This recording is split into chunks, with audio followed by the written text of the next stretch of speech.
We did mention previously about Spartanburg, South Carolina. Do you have any thoughts on that? Do you still feel that's a good city because of BMW there, or is that? Yeah.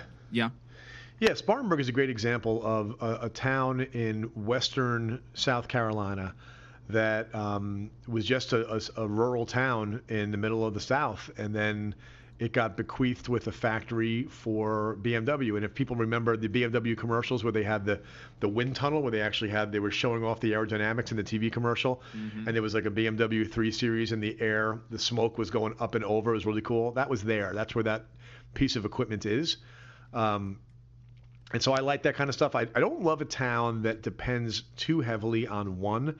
I didn't know you were going to bring up Spartanburg, and I'm racking my brain. Somebody else made an announcement recently about Spartanburg. I forget who it was. It might have been BMW expanding, and it might have been another company going in, so I can't remember. But what happens when you get a major company like BMW putting a plant in is that you want to think of that as like, a sun with a solar system revolving around it. Or maybe just it's a small city, so it's a planet with a bunch of moons revolving around it. The moons are all the businesses that move in to town to be near, to be close to BMW. And so a great example is that I live in Mooresville, North Carolina, which is north of Charlotte. I'm in the Charlotte metro area. But we are where the headquarters of Lowe's Home Improvement is. They've got, I think, 3,000 or 4,000 employees, literally about a 9-iron from where I'm sitting right now.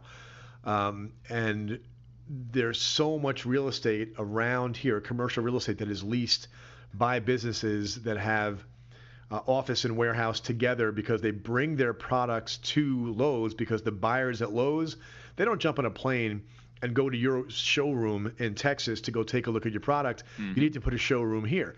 And so literally, I've got friends that have bought some of those office condos. I don't recommend office condos. I like residential houses.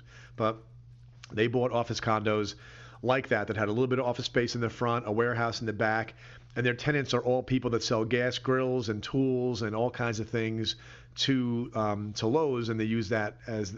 So anyway, the point is that it creates a gravitational pull. One big anchor company can create a gravitational pull. I like when there's more than one, because CEOs change their mind.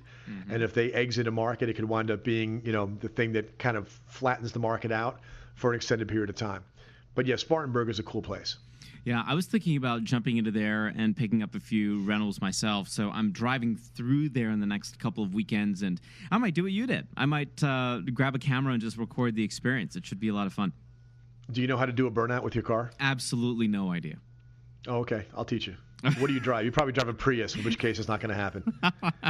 I'll go rent something from Hertz. How about that? You skinny pants wearing hipster, you. Hey, I like my crazy socks and my awesome pocket square, okay? I'm just saying. All right. So we talked about Spartanburg. We talked about Charlotte. Let's talk about, just very briefly, the Fed keeping interest rates unchanged. Historically, when the Fed increases interest rates 11 or 12 times, and they have 11 or 12 interest rate hikes, then that generally starts triggering some type of recessionary environment. Right now, they're at about 7 hikes. Do we expect how many? The question is, how many interest rate hikes do we expect this year? Do we expect only 2, 3? And what type of impact do you think that will have or should have on investor behavior when it comes to buying investment property? It will have no impact on the housing market. I don't know how many times they'll raise them, and I don't care. What I can tell you, not being an economist, I've seen quarter after quarter my entire adult life economists talking about what if the Fed raises rates too high, too fast, and they've never done it. They appear to have control over this, and they know if they do it, they're going to hurt the economy, and they have never done it. What I know is that the stock market will take a nosedive 700 points if they decide if they hint that they're going to raise rates. This is why you invest in real estate and not in the stock market, right? If they don't say they're not raising rates with enough enthusiasm, people on Wall Street think that they don't believe it, and then all of a sudden the market plunges, right? Truth is that all that happens in the housing market when rates went from 4.5 to 5 is people bought slightly less expensive houses, period. That's all. Yep. All right. Keep in mind that the housing market is mainly driven by owner occupants, meaning people that are buying houses not for investment purposes. They're buying houses to live in them. And they're not buying them because it's the perfect time, and they're not buying them because rates are low. They're buying them because they got married. or they're buying them because they have a kid, or they've been trying to save up enough money for a down payment for 5 years. Now they have it, so now they're buying. So it's an emotional decision. It's a lifestyle decision.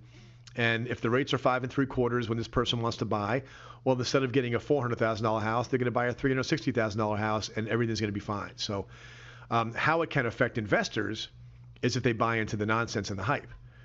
All right. Now, keep in mind, we'll use this as a great example. So back in September of 2018, all the talking heads were squawking about how rates are going to rise because somebody wore a blue tie to the meeting, the Fed meeting, and blue ties, right. 60% of the time when they wear a blue tie, they raise the rates. And so stock market freaked, CNBC freaked, and rates went up a minuscule amount.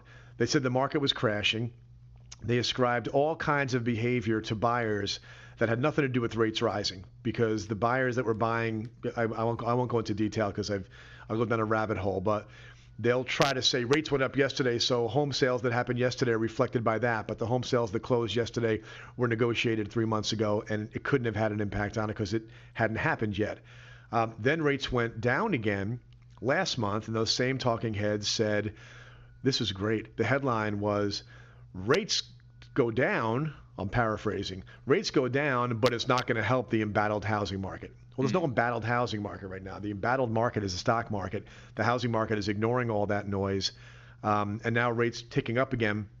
None of that stuff matters unless there's some really – if rates went from 5% to 7.5% inside of 1 year, that would have a dampening effect on people's desire to own homes and ability to afford homes. And it would definitely cause a rift. That doesn't seem to be on the horizon. And they appeared, as I said, to have control over this, meaning they don't want to crash the economy, and they're the ones that would be doing exactly that if they jack the rates up. So I don't pay attention to it.